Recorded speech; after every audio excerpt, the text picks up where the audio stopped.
if you aim at nothing, you'll hit it every time. It's one thing to lead 5 people. It's another thing to lead 10, 20, 100 people. And so having an idea of what that future success looks like, President Kennedy saying we are going to go to the moon. Well, he didn't know how to the technology didn't even exist.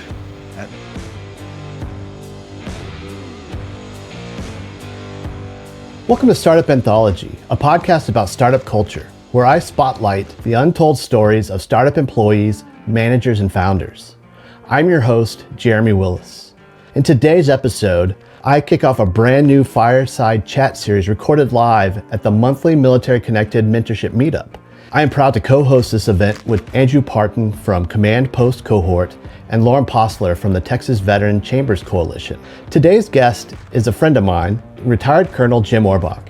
He's not only a veteran, but he's an entrepreneur, mentor, and one of the most grounded leaders I've ever had the privilege of working with. Jim's story spans from an unexpected appointment to West Point, to leading troops in Afghanistan, to building and advising multiple startups. Jim is now growing Spartan Financial here in Austin. Jim gets honest about leading small teams to large organizations, including the challenge of letting go without losing control.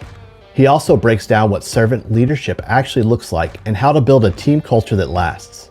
Let's get into it, and I hope you enjoy this episode. Thanks for listening. It's one thing to lead 5 people. It's another thing to lead 10, 20, 100 people. So my goal is to deliver leadership lessons to help talk about that aspect of startup culture. So I'm excited to be here. I do want to give a special thanks to our sponsors today, JP Morgan Chase, IVMF through Syracuse, and Texas Veterans Commission. Capital Factory. I don't remember this one. Command Arms. Is that the Combined Arms? Sorry. And then Texas Veterans Coalition, which. All right. Yeah. Well, Jeremy, you want to kick us off here? Sure. So I want to introduce Jim Orbock. He is a friend of mine. What? You actually admit it. Yeah, I do. Wow. We met, our sons went to the same school. Our kids went to the same school. Yep. Egyptian Day. Yeah. And we were the only ones that weren't really working that hard that day. And so we met up at the school event, and it was Egyptian Day. So we're the only 2 dads in there. So we kind of met each other. And I think it was out of desperation. yeah, well, that or talking to 3rd graders all day. So, Desperation. Cool. Not talking to 3rd graders all day. Well, Jim is my friend. He's a veteran. He's you retired again. Second time, just about a month ago. So he's a retired colonel in the Army. Went to West Point, working at Spartan Financial. Yep. Startup here, and then actually is on my board of advisors for Startup Anthology. Helped me figure out what I'm doing and how we're going to do it, whatever that is. So, Jim, My first client. yeah, well, that too, yeah. So Jim, what kind of motivated you to get into? Well, first of all, go to West Point. I had no motivation to go to West Point. And so if you go back, so went in 84. So I'm actually an 88 grad out of West Point. So Randy George, Chief of Staff of the Army, is my classmate. Did much better than I did through the career. And so most of my classmates actually did well. I was probably the bottom third of the class. So I wasn't the GOAT, which is the lowest ranking, but I think we were in the same club together or something, so. But I had no desire to go there. What it was is a guidance counselor in high school. She said you should apply to all the military academies, and she kept hounding me. And just to get her off my back, I actually applied and thought I was done. And then I decided to go for a competition. I was in Albuquerque. Dad was a military career. And so career military, Air Force. But I applied to all the academies, and lo and behold, West Point came out real early and said, you can join us. And Air Force Academy was dorking around, and the Naval Academy said your GPA wasn't good enough. I was carrying a 4.2 at the time. So then I put in for this competition, won the leadership award for New Mexico. Next week, Naval Academy called me again and said, hey, could you reapply? I said, no way. You lost it. You lost it. But I was the youngest of 6, and reality kicked in, and Ronald Reagan actually gave me the appointment. Okay. to Yeah. the academy, and I couldn't compete. I was wanted to go to Stanford, but 80,000 a year versus free, or actually they paid me, was a pretty good incentive to go. So after your career in the Army, Yep. and you got out, what's been your motivation to actually become an entrepreneur and start your own business? So first time out, I just dorked around. So that's 18. I retired as a colonel. And then my wife looked at me and said, "You really need to get a job." And so the Army, Yeah. she said, "Thanks very much for playing for 8 months and growing the garden, but you need to go find a job." So Army Futures Command kicked in, and so I went and got my second career with them. So I was employee number 2, hire for the Army Futures Command coming to Austin off the street. So just left there. I mean, the president gave us a unique opportunity to walk out the door and start start a company while still getting paid. Really? I didn't know that. Oh yeah, I'm getting paid through December. Okay. That's awesome. So what better way to transition into a job than have 8 months of Paycheck. a paycheck? Yeah. And so wife actually, during this time, the wife actually started her own job. So she's always wanted to be an interior designer. But 30 years of following me around the world really doesn't lean itself towards that. So she started, as soon as I started at the Army Futures Command, she started working. And so since then, she's in her 5th year now, has won not only regional awards, but our state awards. So she's won 2 state awards for her designs. She's actually won all of Southeast United States for one of her designs. So she's doing really well. Her business was set and still going well. And so when I got this opportunity, and really what it became about to is the chief operations officer, the G357, about 3 months ago said, "I can't understand why you guys are working for AFC. You guys are really talented. You can do this stuff." And it just started me thinking, going, why am I working at Army Futures Command? The president announced this exit strategy. Oh, okay. That makes sense. And so I said, and it just made sense that this is a time to transition, minimal risk. And I've run businesses before, so this hasn't been a new startup for me. I've actually had 3 other businesses, LLCs, throughout my 30-year military career. And so this is number 4 starting. Okay. It's just a new field that I'm taking off in. And so I feel a little more confident because my military career has prepared me for what I want to do now. Right.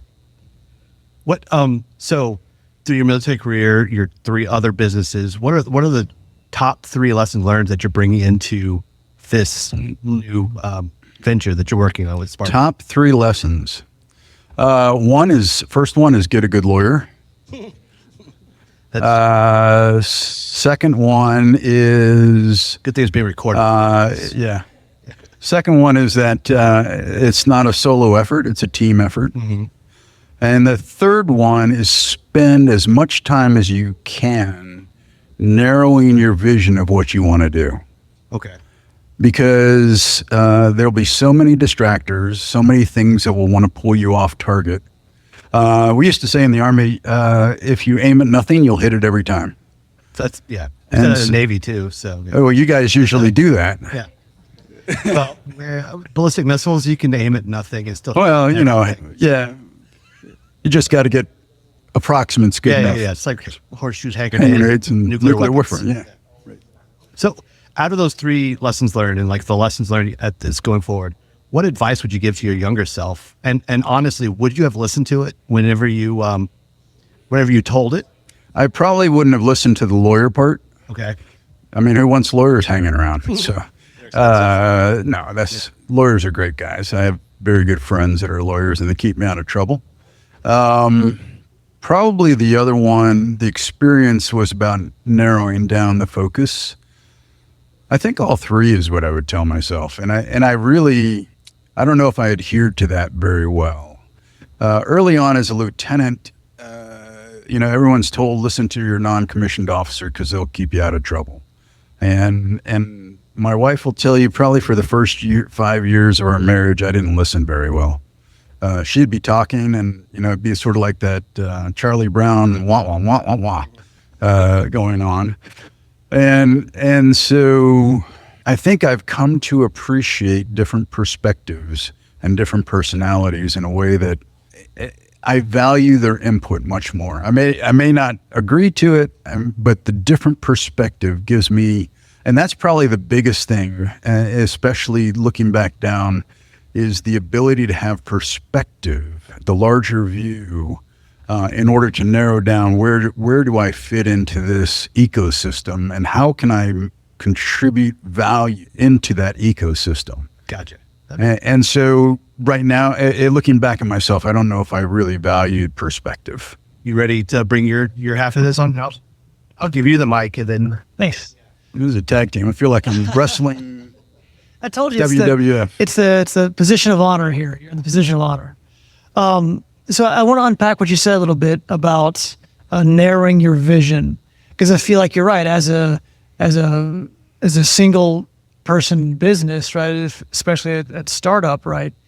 You are doing everything, Yep. right? You have to be the marketeer, you have to be the financier, you have to be HR until as you add more people.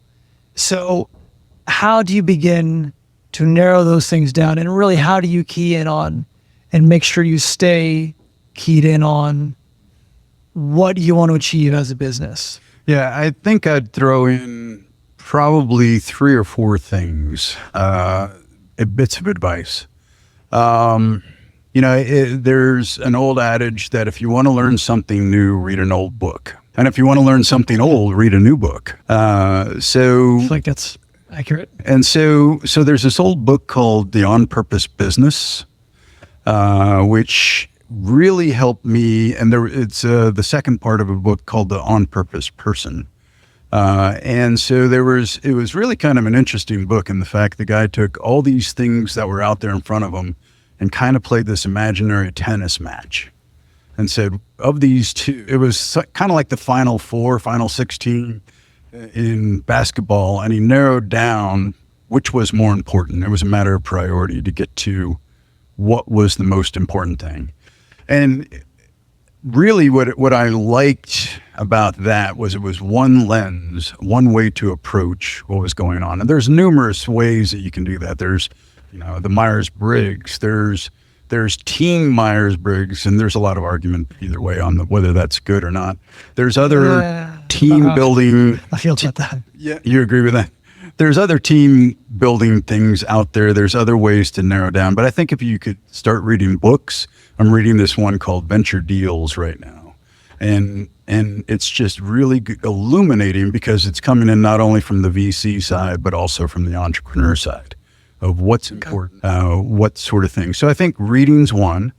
Second one is having an advisor or mentor. Because they've gone down the road once or twice, maybe not the same thing, but they've been in similar circumstances of which to do that. Third one is having that team around you and, sharing the vision of what you think, and my kids are in Scouts and they have this thing, what is vision? Well, it's what future success looks like. And so having an idea of what that future success looks like, President Kennedy saying we are going to go to the moon. Well, he didn't know how to the technology didn't even exist at that time, but he created a vision of what success looked like. Yeah. Boots on the ground on the moon. And we figured out how to get from here to there. The goal was set out. And I think part of that goal setting is what you as an entrepreneur really need to do is, hey, I want to be, 10 people strong. I want to be doing $1 billion worth of asset management. I want to be doing X, Y, Z. What do my peers in this industry look like? And it may be an industry that no one's doing anything like that, but you have a goal of where you want to be. And most likely you may never reach it, but at least you're heading in the right direction. We used to talk about that, soldiers, it's not a matter of when they're going to get there on the land nav, if they're going the right direction, or if they'll get there. It's a matter of when they'll get there. if they're headed the right direction. If they're headed 180s out, you can't help them. Well, so it sounds like you're sticking to the purpose, right? And we have in the Army the 5-paragraph op order, right? And paragraph 2 and paragraph 3, paragraph 3 contains the commander's intent, right? Purpose, key task, and end state. Right. Right. So that drives, forgetting all else. You got the intent. You got the intent. Yeah. And you can carry out with that. Right. So as you start to hire on people and start to build out a business, it's important to keep people focused on that intent. Right. Yep. I agree. Okay. Yeah. And it's the investment into your people. Yes. That makes that difference. Whether it's, the initial onboarding, the challenge you have is that, how I will treat a new employee is going to be completely different from the 10-year-old or 10-year, 15-year employee that's in my organization. And so I want to incentivize them staying because I've invested so much to them. And how do I do that?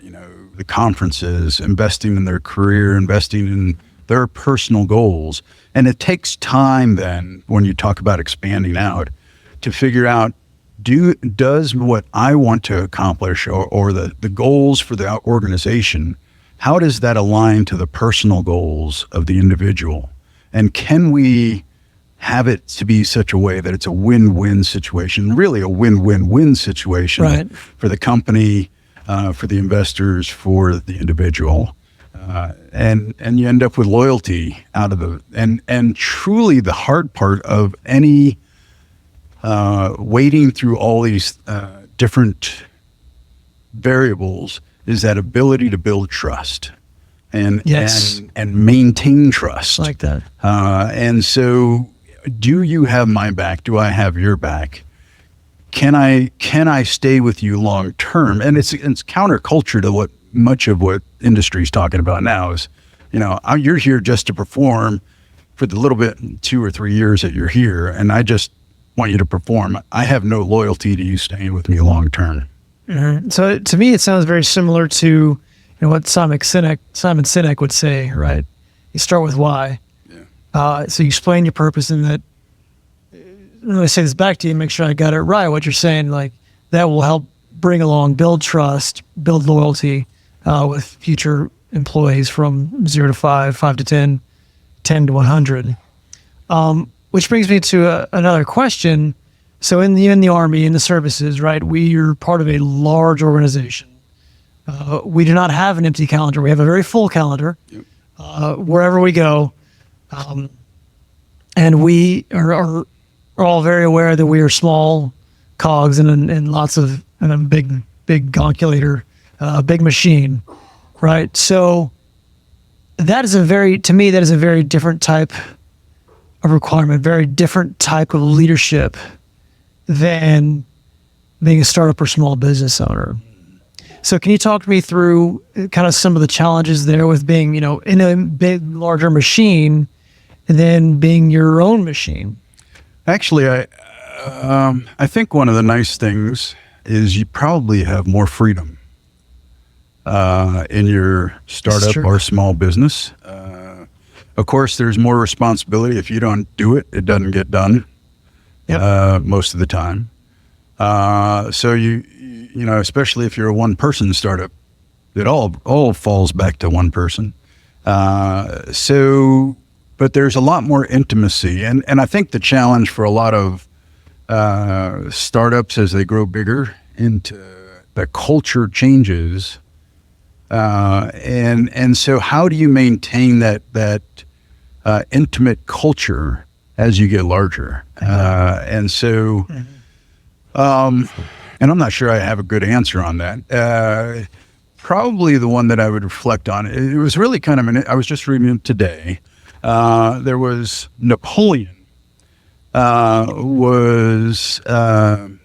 this was after the Battle of Waterloo. He is on St. Helena reflecting on Jesus Christ. And he said, here I am I am one of the emperors of Alexander the Great, Caesar, Napoleon. I mean, he lists off all these other great emperors. And he says, yet alone, Jesus was completely different. And he said, we ruled, men died for us because of force. And it was only because of love that these people are willing to die, millions of people. And he said, even across time, I failed the Battle of Waterloo, and all my key people abandoned me. And he says, here's Jesus, he died, and people are still willing to die for him 1,800 years later. So that concept of servant leadership. Servant leadership, the willing to die for someone else. I mean, he took 12 guys that were nothing, and they went everywhere. And so what can I do? How can I reflect that servant leadership attitude towards those that work for me? And how can I manifest that into the key leaders that I have, that they in turn will want to serve the people? And that's really kind of the organizational spirit. I've been part of companies that have that ethos in them of wanting to help others to succeed in their goals, personal goals. So people first, mission always. We always say that in the Army. Yeah, that sounds familiar. And yet sometimes I don't think we ever really live it. So how can you really make that happen? So that's kind of my thought. And that really helps to keep that ethos running through small businesses. Okay, so then how does one balance that idea of servant leadership, that idea that, your job is to remove the obstacles of your employees to facilitate their success, so that facilitates the success of the business, while at the same time providing them purpose, direction, and motivation? So I think a lot of challenges leaders have is they want to do the job. Right. As opposed to let the person assigned to do that role and responsibility do the job. And so I think really helping to define roles, responsibilities, and outputs for each of the people helps pull back in what's their bucket. And I don't want to do with that. I don't have enough time. I barely have enough time as it is to do what I need to do, let alone do that job. And so one of the challenges we had, the battalion I took to Afghanistan the second time. So we were the senior civil affairs battalion in all of Afghanistan in 2012. And I ended up, we were dispersed all across the country. But during our train up, I allowed we did more in our training than what was required for us to get out of the site, out of the deployment site. And I challenged each of my commanders. I called them stallions. They would fight against each other all the time. But they were just, I just came back from Montana. Last Friday we were branding up there, and we had probably 50 horses. And it was fun to watch the horses interact with each other. And that's what these guys were. I'm curious where you're going with this.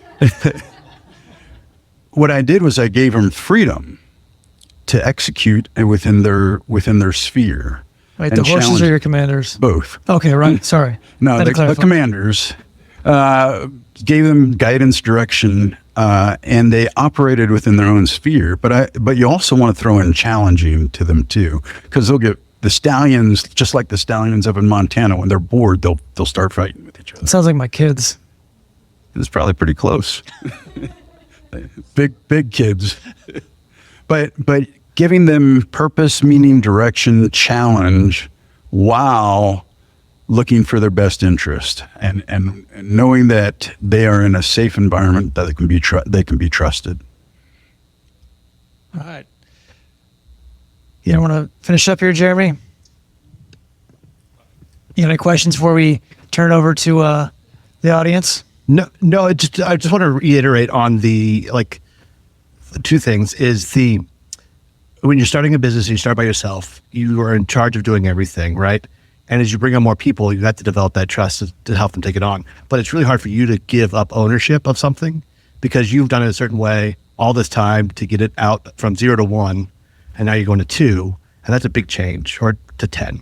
So it's like relinquishing control of your baby to someone else to help you do it. Yeah, and I think you're exactly right that a good leader will let it go. And Definitely. as much as they have to trust you, you have to trust them. Right. So the trust is a two-way street. Yeah. And so can you, and part of that is, and that's why I go back to a good mentor.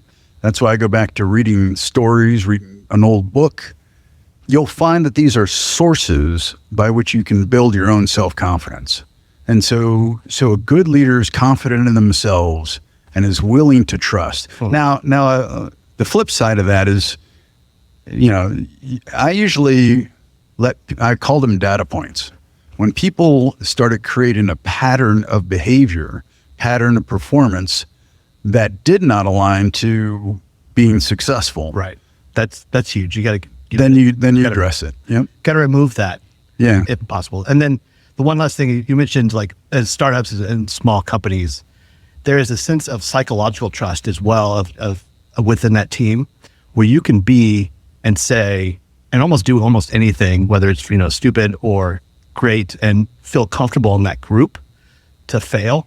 And that I think that is as startups and companies grow, they have to maintain that intentionality of that psychological safety that's within that small cohort, and then intentionally tell the story of what that's like to carry it on to the next cohort of employees. So I'll throw a couple things on, just kind of throwing that. My first company commander, Tony Ranieri, phenomenal leader. When he left company command, we gave him a plaque that said, "Thank you for giving us the freedom to fail." That's huge. And so second lieutenants, I fully expect that they're going to fail. If that was, which they, yeah, right. But if it was a colonel in combat, I do not want him failing. And so there's a level of experience that says, I expected you to perform at X, Y, and Z. So a new employee, I fully expect him to fail, but I'm not going to give him the task of, what was Eisenhower given? Take Europe. Yeah. Easy. So I fully expect that a younger employee is not going to get the same level of responsibility, nor do I expect, my grace period is much larger for failure to help mentor and guide and develop. 5 years from then, I'm okay with a mistake as long as it doesn't kill the company. Right. If they're making the same mistake 5 years from now, yeah, you've waited too long. Right. But just saying. Yeah. Well, thank you for coming on and being our guinea pig guest for this fireside chat.